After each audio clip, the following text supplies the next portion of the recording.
suis Véronique Tougan, présidente de groupe Cambly et ambassadrice du CETEC.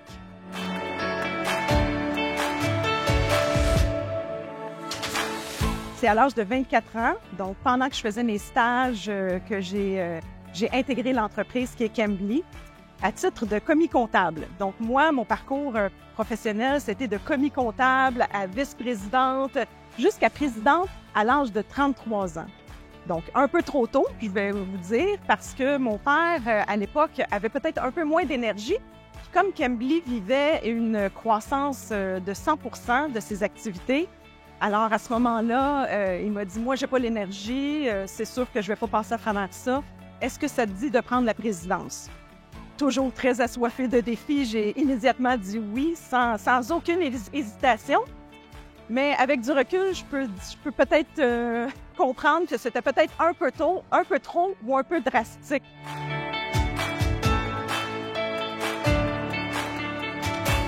Ma plus grande réalisation, sans aucun doute, le redressement de Cambly en 2014. Donc, comme je disais, j'ai été confrontée à une tempête parfaite avec la passation des pouvoirs au même moment où je vivais une crise financière.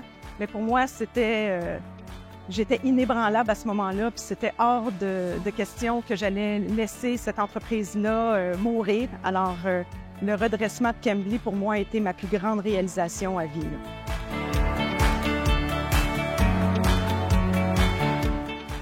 Mon rôle en tant qu'ambassadrice du CETEC, c'est de pouvoir offrir mon expérience à toute entreprise que ça concerne. Si j'avais eu les ressources disponibles, si j'avais pu être témoin d'histoires telles que l'offre le CETEC actuellement, pour moi, ça aurait été très inspirant. Puis on aurait peut-être pu mieux se préparer en amont à ce processus complexe. Donc, pour moi, c'est l'objectif étant de redonner à ces cédants-là, à ces futures relèves-là, mon histoire, puis tant mieux si ça peut aider le plus d'entreprises possible.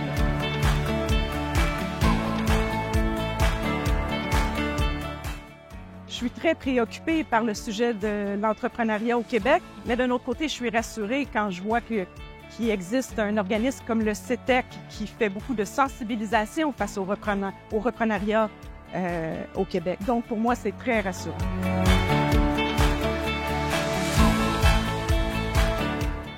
L'accompagnement dans un cas comme le reprenariat, c'est hyper important selon moi, parce que comme on sait, c'est beaucoup plus émotionnel un reprenariat que fiscal et légal.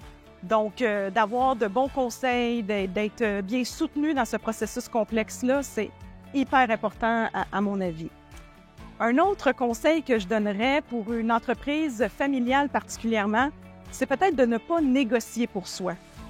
Négocier avec mon père, moi, ça a été plutôt houleux, ça a été très difficile. On s'est parfois même dit des paroles blessantes. Donc, pour éviter ça, le jour pour moi que ça l'a changé, c'est quand on s'est nommé des conseillers qui, de bonne foi, on se sont mis à négocier ensemble. Puis, ça a changé un peu la dynamique. Puis, ça a fait qu'on a pu parvenir à une entente qui a lieu en 2016.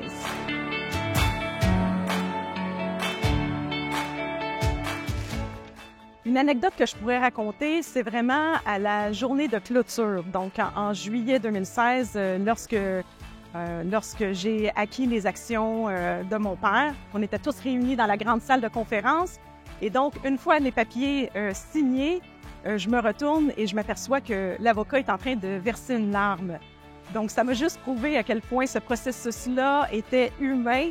Ça avait touché non seulement notre famille, mais ça avait touché aussi nos conseillers qui nous accompagnaient depuis de nombreuses années.